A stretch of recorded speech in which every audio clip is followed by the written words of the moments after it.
അസ്സലാമു അലൈക്കും dear friends. ഇന്നത്തെ നമ്മുടെ സ്പെഷ്യൽ നിങ്ങൾ ആരും ഇതുവരെയും ട്രൈ ചെയ്ത് നോക്കിയിട്ടില്ലാത്ത ഒരു അടിപൊളി വെറൈറ്റി റെസിപ്പിയാണ്. നമ്മുടെ ഈ വീഡിയോ കണ്ടുകൊണ്ടിരിക്കുന്ന സമയത്ത് നിങ്ങൾക്ക് ഇഷ്ടപ്പെടുകയാണെങ്കിൽ ഒന്ന് ലൈക്ക് ചെയ്തേക്കണേ. അതുപോലെ തന്നെ നമ്മുടെ ഈ ചാനൽ ആദ്യമായിട്ട് കാണുന്നവരും ഇതുവരെയും സബ്സ്ക്രൈബ് ചെയ്യാത്തവരും പ്ലീസ് ഒന്ന് സബ്സ്ക്രൈബ് ചെയ്തേക്കണേ. ഞാനിടുന്ന വീഡിയോസ് ഉടനടി കിട്ടുന്നതിനായി സബ്സ്ക്രൈബ് ബട്ടന്റെ തൊട്ടടുത്ത് കാണുന്ന ബെല്ലൈക്കൺ കൂടി ക്ലിക്ക് ചെയ്തിട്ട് ഓൾ എന്ന ഓപ്ഷൻ എനേബിൾ ചെയ്യാനും മറക്കല്ലേ. ആദ്യത്തിന് ഇതിനായിട്ട് ഒരു കടായിലേക്ക് ഒരു 2 ടേബിൾ സ്പൂൺ വെളിച്ചെണ്ണ ഒഴിച്ചു കൊടുക്കാം. എണ്ണ ഒന്ന് ചൂടാവട്ടെ. എണ്ണ ഒന്ന് ചൂടാതിന് ശേഷം 4 മീഡിയം സൈസ് സവാള ഇതുപോലെ ചെറുതായിട്ട് അരിഞ്ഞെടുത്തത് ചേർത്ത് കൊടുക്കാം. ഇതിലേക്ക് കുറച്ച് കറിവേപ്പിലയും കൂടി ചേർത്ത് കൊടുക്കാം. ഒരു 1/2 ടീസ്പൂൺ ഉപ്പും കൂടി ചേർത്ത് കൊടുത്തിട്ട് ഈ സവാള ഒന്ന് വഴറ്റിയെടുക്കാം.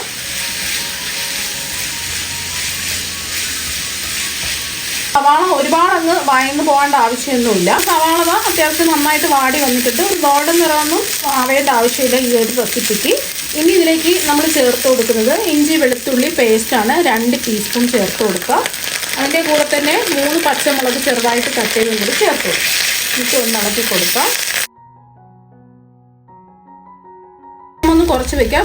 കുറച്ച് പൊടി ഐറ്റംസ് ചേർക്കാനുണ്ട്. 1 ടീസ്പൂൺ മല്ലിപ്പൊടിയും 1 ടീസ്പൂൺ കാശ്മീരി മുളക് പൊടിയാണ് ചേർത്ത് കൊടുത്തിട്ടുള്ളത്. അതുപോലെ തന്നെ ഇതിലേക്ക് 1 ടീസ്പൂൺ ചിക്കൻ മസാലയാണ് എടുത്തിട്ടുള്ളത്.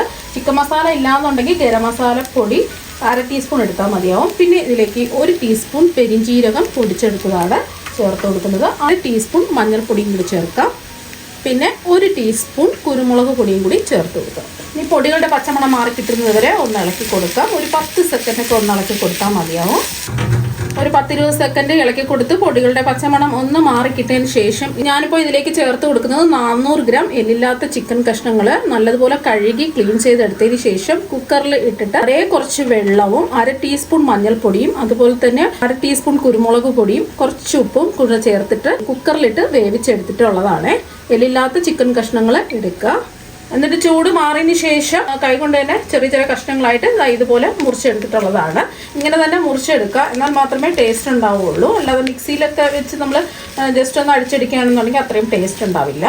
ഒരു 2-3 മിനിറ്റ് ലോ ടു മീഡിയം ഫ്ലെയിമിലിട്ടിട്ട് ഒന്ന് ഇളക്കി കൊടുക്കാം. ഈ ചിക്കനിൽ നല്ലതുപോലെ ഈ മസാലയൊക്കെ ഒന്ന് പിടിച്ച് കിട്ടണം. അപ്പോൾ 2-3 മിനിറ്റ് ഇളക്കി കൊടുത്ത് ചിക്കനിലൊക്കെ മസാലയൊക്കെ ഒന്ന് പിടിച്ച് കിട്ടിയതിന് ശേഷം ഇതിലേക്ക് കുറച്ച് മല്ലിയില കട്ട് ചെയ്തും കൂടി ചേർത്ത് കൊടുത്ത് 1 മിനിറ്റ് ഒന്ന് ഇളക്കി കൊടുക്കുക. ഉപ്പ് ചേർത്തിട്ടാണ് വേവിച്ചിട്ടുള്ളത്. അതുപോലെ തന്നെ നമ്മൾ സവാള വഴറ്റിയ സമയത്ത് 1/2 ടീസ്പൂൺ ഉപ്പ് ചേർത്ത് കൊടുത്തു. ഇനി ഉപ്പിടേണ്ട ആവശ്യമില്ല. വേണമെന്നുണ്ടെങ്കിൽ ആവശ്യമുള്ളവർക്ക് ഉപ്പ് വേണമെന്നുണ്ടെങ്കിൽ ചേർത്ത് കൊടുത്താൽ മതിയാവും. 1 മിനിറ്റും കൂടി ഒന്ന് ഇളക്കി കൊടുത്തിട്ടുണ്ട്. ഇനി നമുക്ക് ഫ്ലെയിം ഓഫ് ആക്കിയിട്ട് ഇതിൻ്റെ ചൂട് മാറാൻ വേണ്ടിയിട്ട് മാറ്റി വയ്ക്കാം. നമ്മുടെ ഫില്ലിങ് ഇവിടെ റെഡി ആയിട്ടുണ്ട്. ഇനി ഒരു മിക്സിയുടെ ജാർ എടുക്കുക. ഇതിലേക്ക് 1.5 കപ്പ് മൈദ ഇട്ട് കൊടുക്കുക. അളവ് കപ്പില്ലാന്നുണ്ടെങ്കിൽ ഗ്ലാസിൻ്റെ അളവിൽ അളന്നിട്ട് എടുക്കുക. ഇതിലേക്ക് ആവശ്യത്തിനുള്ള ഉപ്പ് ചേർക്കാം. 1/4 ടീസ്പൂൺ ഉപ്പാണ് ചേർക്കുന്നത്. പിന്നെ ഇതിലേക്ക് നമ്മൾ ചേർത്ത് കൊടുക്കുന്നത് ഒരു കോഴിമുട്ട പൊട്ടിച്ചെടുത്തതാണ്. ആവശ്യത്തിന് വെള്ളം ഒഴിച്ചു കൊടുക്കാം. ഇനി നമ്മൾ ഏത് കപ്പിലാണോ മൈദ അളന്നെടുത്തിട്ടുള്ളത് അതേ കപ്പിൻ്റെ അളവിൽ തന്നെ 1.25 കപ്പ് വെള്ളം ഒഴിച്ചു കൊടുക്കാം. സാധാരണ പച്ചവെള്ളം തന്നെയാണ് ഒഴിച്ചു കൊടുക്കുന്നത്. ഇനി നന്നായിട്ട് ഇതൊന്ന് അടിച്ചെടുക്കാം. അടിച്ചെടുത്തത് ഒരു ബൗളിലേക്ക് ഒഴിച്ചു കൊടുക്കാം. ഈ ഒരു പരുവത്തിനാണ് അടിച്ചെടുക്കേണ്ടത്. ഒരുപാടങ്ങ് ലൂസായി പോകാനും പാടില്ല, ഒരുപാടങ്ങ് കട്ടിയായി പോകാനും പാടില്ല. അപ്പം നമ്മുടെ ബാറ്റർ ഇതിവിടെ റെഡി ആയിട്ടുണ്ട്. ഇതിവിടെ ഇരിക്കട്ടെ. ഇനി നമ്മൾ ദോശ ചുട്ടെടുക്കുന്നതിന് വേണ്ടിയിട്ട് ഒരു തവ ചൂടാക്കാൻ വെച്ചിട്ടുണ്ട്. ഒരുപാടങ്ങ് ഓവറായിട്ട് തവ ചൂടാവരുത്. ഓരോ പ്രാവശ്യം ദോശ ചുട്ടെടുക്കുന്ന സമയത്തും ഒന്ന് വെള്ളം തളിച്ച് ചൂടൊന്ന് ക്രമീകരിച്ചിട്ട് ഈ ദോശ ഒന്ന് ചുട്ടെടുക്കുക. തവ ഒന്ന് ചൂടാതിന് ശേഷം 1 സ്പൂൺ മാവ് ഒഴിച്ച് ഇതൊന്ന് പരത്തി നല്ല നൈസായിട്ട് പരത്തിയെടുത്ത് ചുട്ടെടുക്കുക. നമ്മൾ ഏത് പാത്രത്തിലാണോ ഇത് സെറ്റ് ചെയ്യാൻ പോകുന്നത് ആ പാത്രത്തിൻ്റെ അളവിനായിരിക്കണം ഈ ദോശ ചുട്ടെടുക്കേണ്ടത്.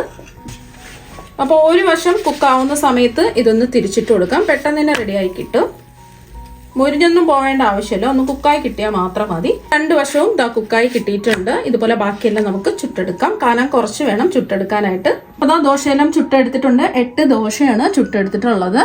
അപ്പോൾ ഇനി ഒരു പാത്രത്തിലേക്ക് ഒരു 5 കോഴിമുട്ട പൊട്ടിച്ചതായി എടുത്തിട്ടുണ്ട്. ഇതിലേക്ക് ഒരു 1/4 കപ്പ് പാലും കൂടി ഒഴിച്ചു കൊടുക്കാം. ആവശ്യത്തിന് ഉപ്പിടാം. ഒരു 1/4 ടീസ്പൂൺ ഉപ്പും ഒരു 1/2 ടീസ്പൂൺ കുരുമുളക് പൊടിയും കൂടി ചേർത്ത് കൊടുക്കുക. ഇതൊന്ന് ബീറ്റ് ചെയ്തെടുക്കാം.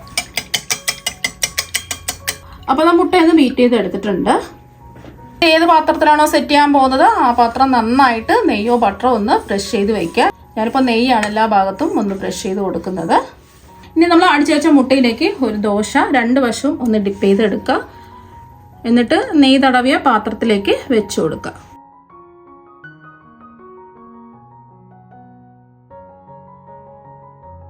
കണ്ടില്ലേ, ഇതുപോലെ വെച്ച് കൊടുക്കുക.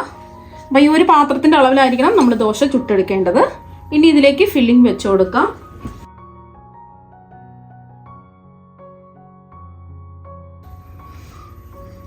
ഒറ്റത്തൊന്നും വെച്ച് കൊടുക്കരുത്, എന്നാൽ നമ്മൾ കട്ട് ചെയ്യുന്ന സമയത്ത് പൊടിഞ്ഞു പോവും. ഈ ഒരു ഭാഗം ഒന്ന് വിട്ടിട്ട് വെച്ച് കൊടുക്കുക. അപ്പോൾ എല്ലാ ഭാഗത്തും ഒന്ന് ഫില്ലിംഗ് വെച്ച് കൊടുത്താൽ മതി, ഒരുപാട് കുത്തി നിറച്ച് വെക്കേണ്ട. അടുത്ത ലെയർ മുട്ടയിൽ മുക്കിയിട്ട് ഇതിലേക്ക് വെച്ച് കൊടുക്കുക. രണ്ടാമത്തെ ദോശയും ഇതുപോലെ ഇതിൻ്റെ മുകളിലായിട്ട് ഇങ്ങനെ വെച്ച് കൊടുക്കുക. ഇനി ഇതിൻ്റെ മുകളിലായിട്ട് ഫില്ലിംഗ് വെച്ച് കൊടുക്കാം. അപ്പോൾ ഇതിൻ്റെ മുകളിൽ ഫില്ലിംഗ് വെച്ച് കൊടുത്തതിന് ശേഷം ഒരു മുട്ട ഇതുപോലെ കനം കുറച്ച് സ്ലൈസ് ചെയ്തത് വെച്ച് കൊടുക്കാം. മുട്ട വേണം നിർബന്ധമൊന്നുമില്ല, പക്ഷേ കുറച്ചും കൂടെ നല്ല ടേസ്റ്റ് ഉണ്ടാവും മുട്ട വെച്ച് കൊടുക്കുമ്പോൾ. വളരെ കനം കുറച്ച് വേണം മുട്ട കട്ട് ചെയ്തെടുക്കാനായിട്ട്. ഇനി ഇതിൻ്റെ മുകളിൽ വീണ്ടും നമുക്ക് മുട്ടയിൽ ഡിപ്പ് ചെയ്ത ദോശ വെച്ച് കൊടുക്കാം. അപ്പോൾ ബാക്കിയെല്ലാം ഇതുപോലെ തന്നെ നമുക്ക് ചെയ്തിട്ടെടുക്കാം.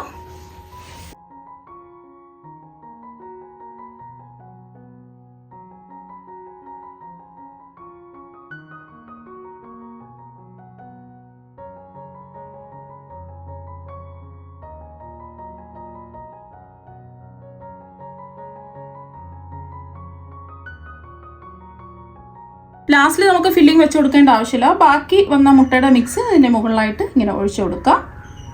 ഇനി നമുക്ക് മൂടി വെച്ച് ഇതൊന്ന് കുക്ക് ചെയ്തെടുക്കാം. അപ്പോൾ ഇത് മൂടി വെച്ച് കൊടുത്തിട്ടുണ്ട്. ലിഡിൽ ഹോളുള്ളത് കൊണ്ട് ഒരു അലുമിനിയം ഫോയിലോ എന്തെങ്കിലും വെച്ച് അടച്ചു കൊടുക്കുക. ഹോളില്ലാത്ത അടപ്പാണെന്നുണ്ടെങ്കിൽ കുഴപ്പമില്ല. ലോ ടു മീഡിയം ഫ്ലെയിം വെച്ച് കൊടുക്കുക. നമ്മൾ കുക്ക് ചെയ്യാൻ വെച്ചിട്ട് ഒരു 4 മിനിറ്റ് ആയിട്ടുണ്ട്. നമ്മൾ ചൂടായി കിടക്കുന്ന ഒരു തവയിലാണ് വെച്ച് കൊടുക്കുന്നത്. നമ്മളിത് കുക്ക് ചെയ്യുന്ന സമയത്ത് തന്നെ തവയും ചൂടാക്കാൻ വെക്കാം വേറൊരു സ്റ്റൗവിലേക്ക്. അപ്പോൾ ചൂടായ തവയിലേക്ക് വെച്ച് കൊടുത്തതിന് ശേഷം ലോ ഫ്ലെയിമിൽ ഇതൊന്ന് കുക്ക് ചെയ്തെടുക്കുക. ഇപ്പം നമ്മളിത് കുക്ക് ചെയ്യാൻ വെച്ചിട്ട് ഒരു 15 മിനിറ്റ് ഒക്കെ കഴിഞ്ഞിട്ടുണ്ട്. അപ്പോൾ കണ്ടില്ലേ, ഇതിൻ്റെ സൈഡൊക്കെ ഒന്ന് വിട്ട് വന്നിട്ടുണ്ട്. ഇനി വീണ്ടും നമുക്കിതൊന്ന് തിരിച്ചിട്ടിട്ട് ഒന്ന് കുക്ക് ചെയ്തെടുക്കണം. വീണ്ടും ഒരു തവ ചൂടാക്കാൻ വെച്ചിട്ടുണ്ട്. കുറച്ച് നെയ്യൊന്ന് ബ്രഷ് ചെയ്യാം. തവ ഒന്ന് ചൂടാതിന് ശേഷം ഒന്ന് മറിച്ചിട്ട് കൊടുക്കാം. അപ്പോൾ അത് മറിച്ചിട്ട് കൊടുത്തിട്ടുണ്ട്. അപ്പോൾ കണ്ടില്ല, ഒട്ടും അടിക്കൊന്നും പിടിക്കാതെ കരിഞ്ഞൊന്നും പോവാതെ കറക്റ്റായിട്ട് ഇതാ കിട്ടിയിട്ടുണ്ട്. ഈ വശം ഒരു 3-4 മിനിറ്റ് ഫ്ലെയിം കുറച്ച് വെച്ചിട്ട് ഒന്ന് കുക്ക് ചെയ്തെടുക്കാം. അപ്പോൾ ഒരു 4 മിനിറ്റ് ഇതാ കുക്ക് ചെയ്തെടുത്തിട്ടുണ്ട്. ഇനി ഫ്ലെയിം ഓഫ് ആക്കിയിട്ട് ഇതൊരു പാത്രത്തിലേക്ക് മാറ്റാം. അപ്പോൾ ഇതാ ഒരു പ്ലേറ്റിലേക്ക് മാറ്റിയിട്ടുണ്ട്. ഈ അത്യാവശ്യം നല്ലതുപോലെ ഇതിൻ്റെ ചൂടൊന്ന് മാറണം. അത്യാവശ്യം ചൂടൊക്കെ ഒന്ന് മാറിയതിന് ശേഷം ഇതൊന്ന് കട്ട് ചെയ്തെടുക്കാം. സാധാരണ ചട്ടിപ്പത്തിരി ഉണ്ടാക്കുന്നത് പോലെ മാവ് കുഴയ്ക്കുകയോ പരത്തുകയോ ഒന്നും ചെയ്യേണ്ട ആവശ്യമൊന്നുമില്ല. ഇത് പെട്ടെന്ന് തന്നെ, എന്നാൽ സാധാരണ ചട്ടിപ്പത്തിരി ഉണ്ടാക്കുന്നത് പോലെ തന്നെയാണ് ഇതിൻ്റെ ടേസ്റ്റ്.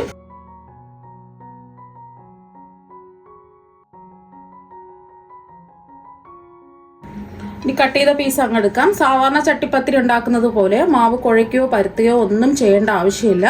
മാവ് പരത്തി ഉണ്ടാക്കുന്നത് പോലെ തന്നെയാണ് ഈ നമ്മൾ ഇതുപോലെ റെഡിയാക്കി എടുക്കുന്ന ചട്ടിപ്പത്തിരിക്കും അടിപൊളിയായിട്ട് ഇത് കിട്ടിയിട്ടുണ്ട്. കാണാൻ തന്നെ നല്ല ഭംഗിയായിട്ടിരിപ്പുണ്ട്. കഴിക്കാനും അടിപൊളി ടേസ്റ്റാണ്.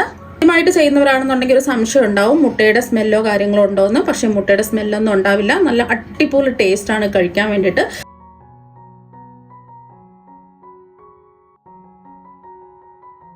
അപ്പോൾ ഒരുപാട് എണ്ണയുടെ ഒന്നും തന്നെ ആവശ്യമില്ലാതെ ഈ മലബാർ സ്പെഷ്യൽ ചട്ടിപ്പത്തിരി ഒരു പ്രാവശ്യം ഒന്ന് ട്രൈ ചെയ്ത് നോക്കുക. തീർച്ചയായും നിങ്ങൾക്ക് എല്ലാവർക്കും ഒരുപാട് ഇഷ്ടമാകും. അപ്പോൾ നമുക്ക് മറ്റൊരു വെറൈറ്റി വീഡിയോ ആയിട്ട് വീണ്ടും കാണാം. താങ്ക്